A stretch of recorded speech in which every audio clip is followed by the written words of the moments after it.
Diana. Allez, monte.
Acabamos de ver unas imágenes de la película Azul que nos cuentan cómo ha ocurrido un accidente.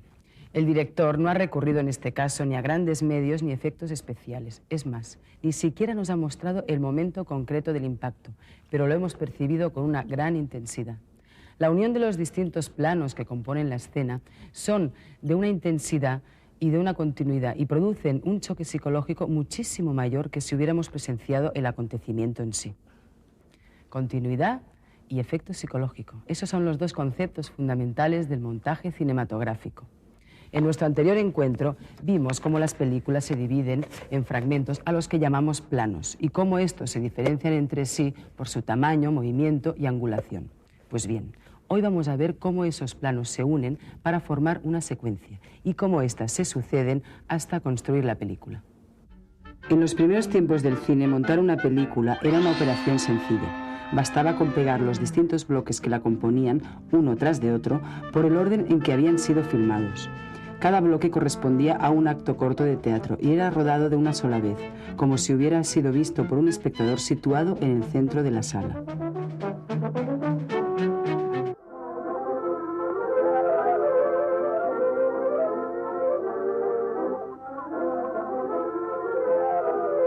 Tan ajeno era el concepto de montaje al cine de los primeros tiempos que Edwin S. Porter, al rodar su película Vida de un bombero en 1903, a pesar de haber filmado la misma acción desde el interior y el exterior de una casa, no intentó mezclar los fragmentos de ambas tomas y se limitó a mostrarlas de forma consecutiva.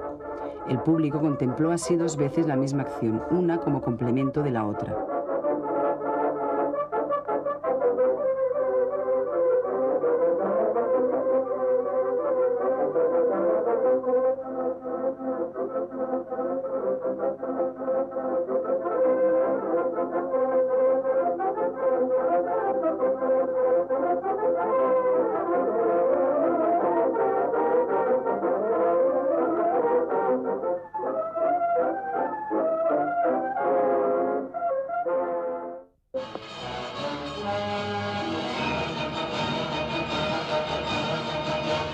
Sin embargo, años después, desarrollada ya la técnica del montaje, se volvió a montar la película, pero alternando las tomas de forma que la acción tomaba una nueva vida por la contraposición de ambos puntos de vista.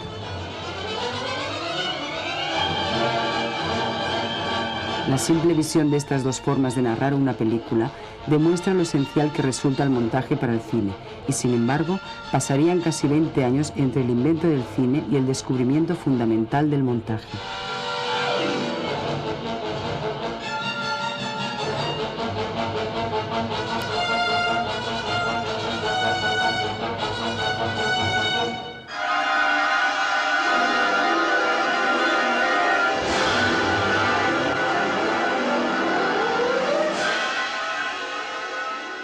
Como vimos en nuestro encuentro anterior, algunos directores comenzaron a utilizar planos de distinto tamaño para captar mejor los detalles de la acción. Al fragmentar la película y recomponerla después, se dieron cuenta de que mediante esta técnica podían acortar tiempos muertos o incluso ir alternando dos acciones simultáneas que transcurrían en lugares diferentes. Además, algunos cineastas como Griffith comprendieron inmediatamente que el montaje podía crear efectos nuevos. La utilización de planos progresivamente más breves conseguía, por ejemplo, crear sensación de velocidad. Pero no solo eso. Si recordamos el lenguaje de la antigua escritura jeroglífica, en la que dos signos ideográficos determinaban el nacimiento de un nuevo concepto, por ejemplo, ojo más agua igual a llanto, algo parecido es lo que fueron descubriendo los pioneros del cine al hacer las primeras películas. El impulso definitivo le llega al montaje desde la Unión Soviética. Influenciados por la película de Griffith, Intolerancia, los cineastas rusos insistieron sobre las inmensas posibilidades del montaje para crear significados nuevos mediante la yuxtaposición de imágenes. Para demostrarlo, Kuleshov hizo en 1920 el siguiente experimento. Montó el mismo plano del rostro del actor Mosjukin con tres planos diferentes que representaban un plato de sopa humeante, el cadáver de una niña y una mujer tumbada sobre un diván. Al proyectar a los espectadores las tres versiones del montaje, todos estuvieron de acuerdo en que en cada caso el actor expresaba emociones diferentes. El rostro montado con el plato de sopa expresaba con intensidad el hambre. Montado con la niña en el ataúd manifestaba la desolación y el dolor. Y montado con el plano de la mujer, el deseo.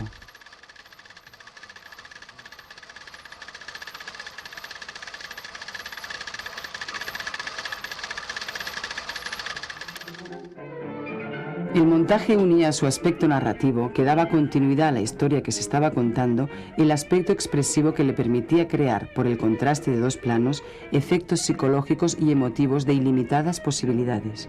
El montaje se convertía en un arte.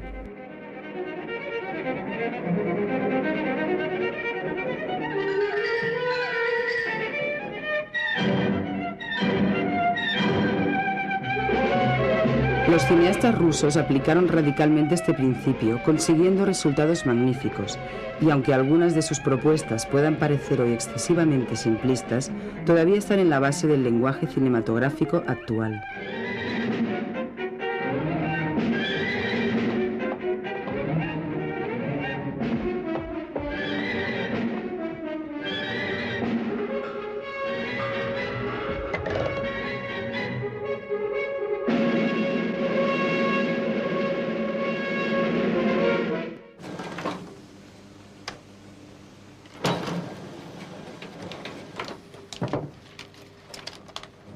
Esto es una sala de montaje.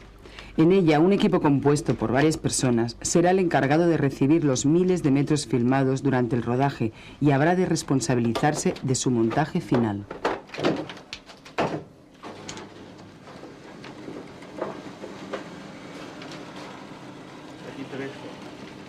Gracias.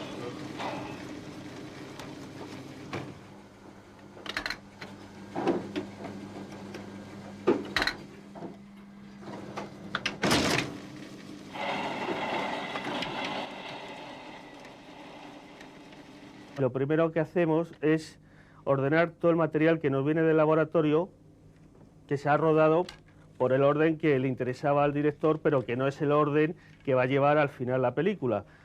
Nosotros tenemos una imagen y un sonido que van en bandas aparte y lo tenemos que sincronizar para que la montadora en la moviola lo lleve sincrónico ya. En el mismo golpe que se oye, eso es donde hacemos la sincronía con la imagen. Para eso, pues, nos ayudamos de un lector de sonido. Esto es un rodillo, que es por donde tenemos que pasar las dos bandas separadas. Esto es una bobinadora para darle la vuelta y para tirar. Y esto es un puente. Esto es básicamente, con una empalmadora, lo que necesitamos para empezar a montar la película.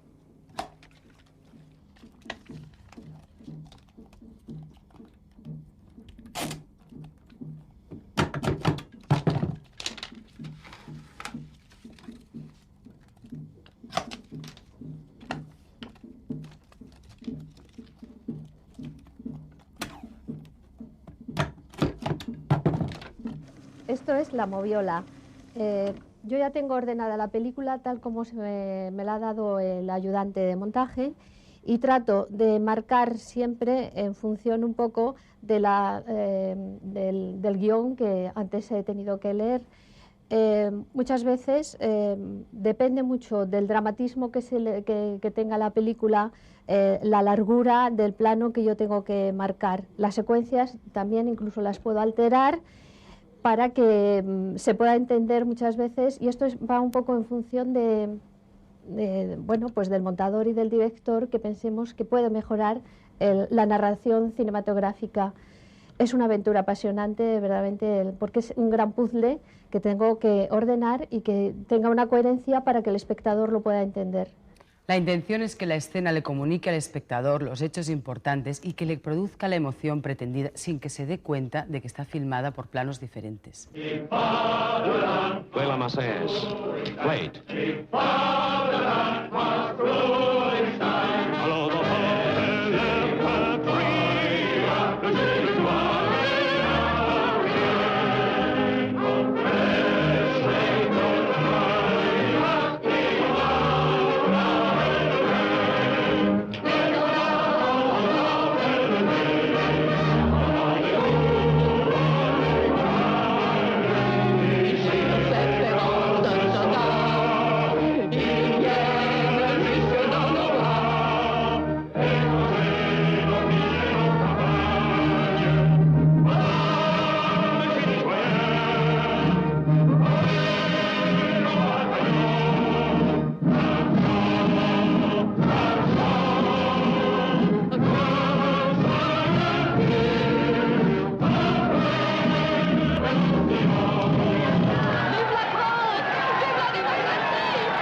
Acabamos de ver una secuencia de la película Casablanca. Cualquiera de nosotros al verla diría que ha sido filmada de una sola vez, pero sin embargo está rodada en 23 planos diferentes. Su director, Michael Curtiz, ha ido variando el punto de vista de la cámara para centrar así la atención del espectador en los detalles significativos de la acción y poder comunicar los sentimientos de los protagonistas. Gracias al montaje, ha podido recomponer la continuidad narrativa de la acción para conseguir un gran impacto dramático.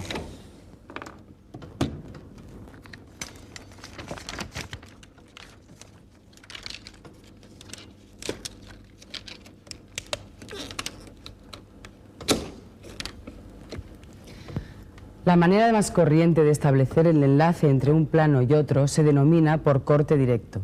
La mayor parte de los planos de una película están unidos así. Pero también podemos pasar de un plano a otro a través del efecto que se conoce como encadenado y que consiste en situar lentamente una imagen sobre la otra hasta que la segunda haga desaparecer por completo a la primera. El encadenado establece una relación entre las imágenes, haciendo más fluida la transición de una a otra. Se utiliza con frecuencia para indicar un paso de tiempo dentro de la misma situación o para relacionar dos acciones en distintos escenarios.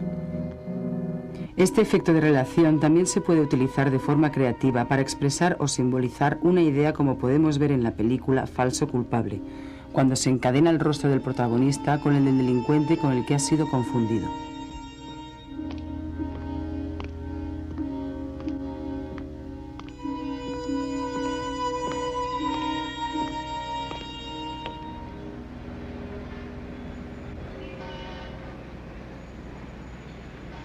En el fundido la imagen se oscurece o va tiñéndose de color hasta desaparecer completamente.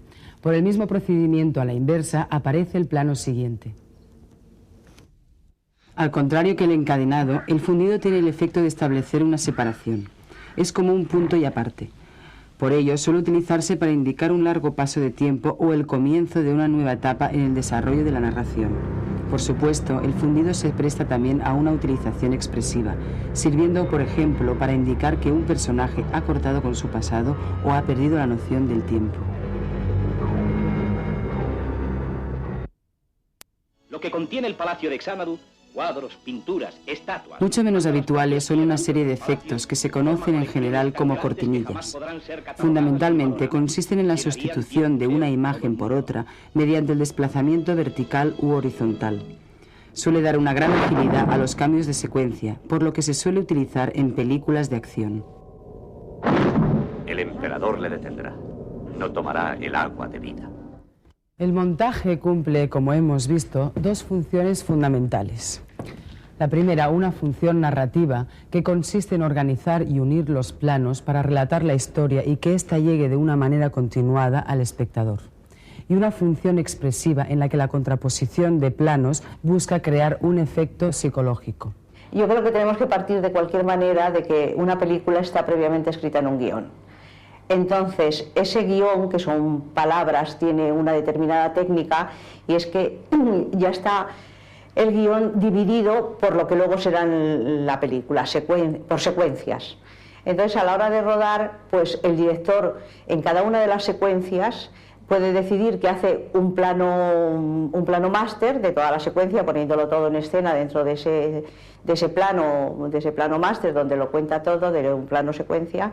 O puede decidir que va a planificar. Si va a planificar, pues entonces puede hacer mil cosas, pero digamos lo más clásico y así muy brevemente. Pues un plano general de toda la secuencia y planos cortos de los actores que intervienen. Entonces, eso se rueda de esa manera. Por ejemplo, secuencia 1, plano 1, el plano general. Plano 2, el plano corto de Pepe. Plano 3, el plano corto de María. Este material te llega todo lo que pasa en cada uno de los planos. O sea, es decir, todo lo que tiene esa secuencia, de todo lo que se compone esa secuencia, llega en cada uno de los planos. Y entonces llega montaje y la forma en que tú empiezas a ver el material y empiezas a decidir pues qué trozo coges del plano general, qué trozo del corto, qué trozo de mirada, qué trozo cuando habla, qué trozo... en fin, esto. Y así toda la película. Una película puede tener de 70 a 150 secuencias más o menos. Entonces, bueno, pues todo eso, y entonces tú vas armando toda la película de esta manera, y una vez que la tienes armada, digamos que tienes un primer montaje. Entonces se empieza a ver con los directores, con el director, se empieza a afinar, lo que se llama afinar, que es ir recortando todas las cosas, todos los planos, para irlo dejando en sus tiempos. Y a partir de ahí se pasa a lo que sería el proceso de sonidos. El proceso de sonidos se compone, por un lado, el sonido directo, que son normalmente las palabras, por otro lado la música, y por otro lado lo que son ambientes, pájaros, tráficos, ríos y ruidos, que pueden ser disparos, yo qué sé, rotura de cristales, toda otra serie de cosas que ya son más ruidos que no lo que es la ambientación. Entonces se pasa ese proceso. ¿Y cómo se pasa ese proceso? Primero, cuando la película ya está montada, todas esas secuencias, todo ya está en continuidad, ya está montado, entonces lo que se hace es que viene el músico que va a hacer la composición, la partitura de la película, y se empieza a decidir en qué sitio se quiere que vaya música, se van marcando en tiempos, minutos, segundos, con muchos fotogramas, con mucha precisión, y el músico va haciendo la partitura. Y por otro lado, tú sacas una relación y pides una relación de ambientes y ruidos y se los pides a un especialista, y esto no es solamente, digamos, lo que se ve en la película, sino como tú la quieres ambientar. Aparte de los ruidos que sí que se ven, como pueden ser los disparos, que esos se ven, y luego toda otra serie de ruidos que son los pasos, las puertas y tal, que esto lo hace otro especialista. Y una vez que tú ya has confeccionado, por un lado ya está la imagen, por otro lado ya están los diálogos, por otro lado se ha hecho la partitura y se ha montado, y por otro lado se han montado toda esa cantidad de ambientes y efectos, bueno, pues hay otro último proceso que se llama el proceso de mezclas, donde tú vas y mezclas todo eso. ¿Y cómo lo mezclas? Pues con el técnico de sonido y con el director. Y en ese momento se dice, sube esta frase, baja la música, en esta pausa subes un poquito más la música.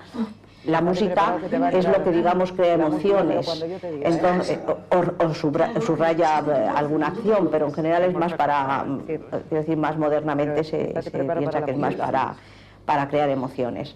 Entonces, se sube la música, aquí la bajamos, aquí la quitamos porque queda fatal, en fin, sube el disparo, si quieres crear una impresión, sube el disparo, en fin, todas esas cosas. Y eso ya queda una mezcla hecha. Se ve, se controla, que está estupendo, bien, que no se retoca, y una vez que se ha hecho esto, bueno, pues ya se pasa a un proceso de laboratorio que se tira a la copia estándar, que es lo que luego pues todos vemos en los cines.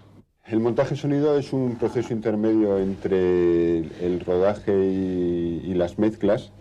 Es un trabajo que se ha hecho muy esporádicamente en nuestro país, pero parece que últimamente, y a partir de la utilización de técnicas de edición digital, bueno, pues se está utilizando un poquito más esta figura, ¿no? Es un trabajo minucioso, por un lado, de trabajar con cachitos muy pequeños de sonido, ya sean diálogos, músicas, donde hay muchos cortes, fraccionamientos, uniones, etcétera. Y por otro lado tiene una parte creativa en la cual se supone que el sonido añade algo a la narración de la película. Por ejemplo, el sistema clásico de entender el sonido en el cine ha sido siempre que si ves un perro debes oír un perro. Y de un tiempo a esta parte, sobre todo a partir de películas como Apocalipsis Now y la llegada del Dolby Stereo, etcétera, pues se ha cambiado un poco esta manera de entender la función del sonido con la imagen.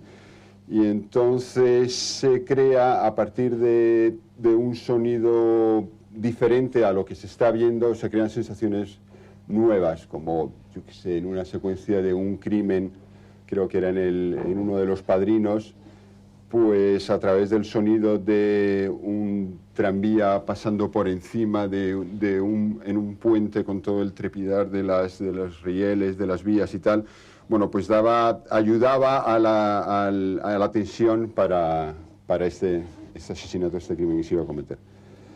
Es un trabajo, por un lado técnico, por otro lado creativo, en el cual, bueno, pues se comparten un poco estas dos funciones. Estos dos aspectos son dos caras de un mismo proceso y la podemos ver en la mayoría de los buenos montajes, pero además el montaje también es en gran medida el responsable en la creación del tiempo interno, del ritmo de la película.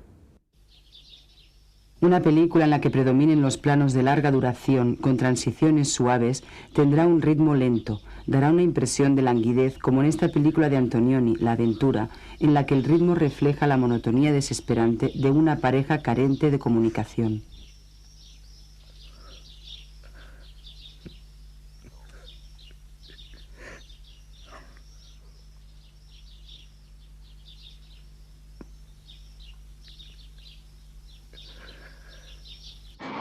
Un film donde predominen las tomas cortas con uniones bruscas tendrá un ritmo rápido y ágil. Para mí el ritmo no es que haya muchos planos ni mucha velocidad. Para mí el ritmo, lo mismo en cine que en música, que en literatura, es la adecuación de lo que se está contando a la forma de contarlo. Es decir, yo creo que Bach, por ejemplo, tiene muchísimo ritmo, y que AC/DC puede tener muchísimo ritmo, pero no tiene nada que ver un ritmo con otro.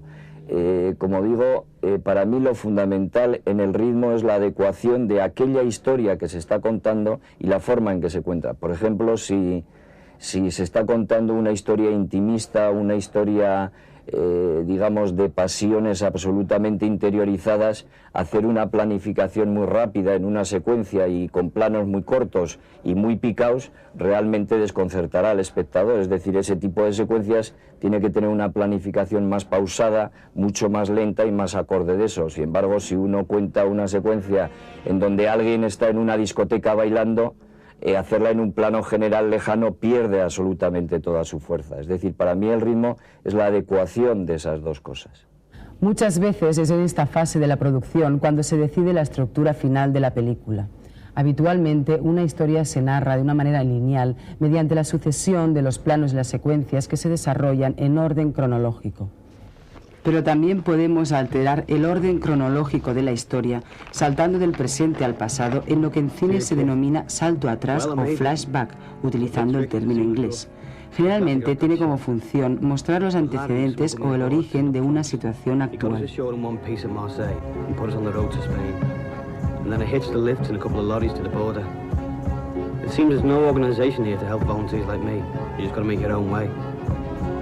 With no passport, crossing the frontier wasn't easy. I had to walk across the Pyrenees, must have climbed for miles.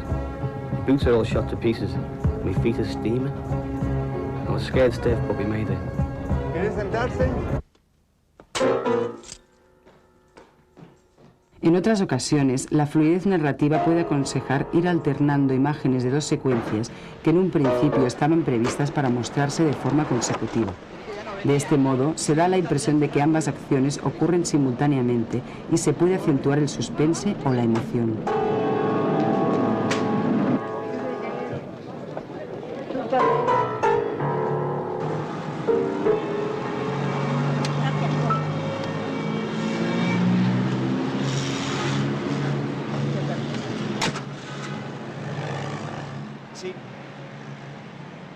Lo importante del montaje es eso, es la parte del afinado, que es donde le das el ritmo, la dimensión de cada plano, todo lo que cada plano tiene que decirte al montador, que es el que en realidad le da la medida a los planos. Entonces eso es lo importante de una película. O sea, todo lo demás de preparaciones y todo esto, bueno, pues es importante porque tienes que hacerlo, tiene que hacerse, pero lo importante es el momento de afinar la película, ese momento donde ya tienes todos los elementos cogidos, que es los actores, las actuaciones, la luz, los sonidos, todo. A partir de ese momento es donde de verdad el montador, creo que es donde, bueno, entre comillas, pero crea algo de la historia y de la película. O sea, esto te digo porque además Gonzalo Suárez fue el que dijo que el montador era el verdadero narrador de una historia, al que ponía las comas, los puntos, quitaba las pausas o alargaba las pausas de una película. Entonces, creo que eso está bien porque además en realidad el guión de una película no se termina hasta que la película no está terminada de montar. Creo que todos los guiones llevan una línea, pero a partir de un punto, que es en el montaje, cuando se entra en el montaje, se pueden ir cambiando los guiones. No todos se cambian, pero sí se cambian algunas historias, algunos guiones. Hacer una película desde el aspecto de montaje y desde el aspecto creativo, yo creo que no es más que contar una historia que está escrita en unos papeles y que se han hecho una serie de planos que el director te ha rodado, muchísimos planos o pocos, depende de cómo lo haya querido plantear. Tú lo que tienes que hacer es contar esa historia que está en papel, sintetizándola sintetizándola fundamentalmente. Entonces, claro, ¿cómo sintetizas tú una cosa? Entonces, y eso es el aspecto creativo, aunque parezca que es otra cosa. Pues la sintetizas saltándote a la torera, esa técnica que conoces muy bien, por eso te la puedes saltar a la torera, y entonces olvidándote de Raccord y de todas estas zarandajas que te puedes olvidar de los Raccord siempre que yo siempre pongo el mismo ejemplo también. Hay una película que a mí me gusta mucho de Scorsese que se llama Uno de los nuestros, y es una película en que hay un plano contra plano, la secuencia es a plano contra plano, no tiene más misterio, no hay un gran traveling ni una grúa, no, plano contra plano, y en el plano corto de un actor, de que la cámara chuta contra él, no tiene puro, y en el contraplano, cuando le vemos solo el escorzo, tiene un puro así de largo. Nadie lo ha visto. O sea, quiero decirte, los técnicos sí, porque miramos determinadas cosas. ¿Qué quiere decir? El público no lo ha visto. ¿Qué quiere decir eso? Que está hecho bien, que ahí hay un aspecto creativo grande. El montador ha sabido en qué momento tiene que cortar eso para que el espectador ese fallo no lo note. Entonces, bueno, pues tú vas sintetizando, volviendo a la línea fundamental, tú vas sintetizando, y a la hora de sintetizar, pues claro, tú vas viendo que tú quieres quitar esto porque le sobra, pero que esa mirada tú no la puedes perder. Y entonces eso lo vas salvando. ¿Cómo? Pues yo no lo puedo decir bien porque es un proceso interior el que se crea. Y entonces, claro, si luego ves tu película y dices, anda, qué valor tengo, cómo metí yo esto aquí y tal, claro, qué bien queda. Pero eso lo haces un poco porque no lo puedes explicar, es que te vas metiendo dentro de la película, entra como un calorcito interior y entonces ahí se va produciendo ese proceso. El montaje es el que le da a la película su forma definitiva y es un proceso tan importante que algunos teóricos lo han llegado a definir como la propia esencia del cine. Y esta ha sido nuestra aventura de hoy, indagar y descubrir en la enorme fuerza creadora del montaje cinematográfico. Porque las películas no se hacen solo en el plató, también en la sala de montaje, con esta máquina, la moviola, un utensilio tan importante como lo pueda ser la propia cámara. Y os voy a leer lo que decía Orson Welles sobre el montaje. Aquí es donde las películas se arreglan y se salvan del desastre, o por el contrario, se acaban de masacrar. Esta es la última parada del largo viaje que va desde el sueño creativo de un cineasta hasta el público al que ese sueño va dirigido.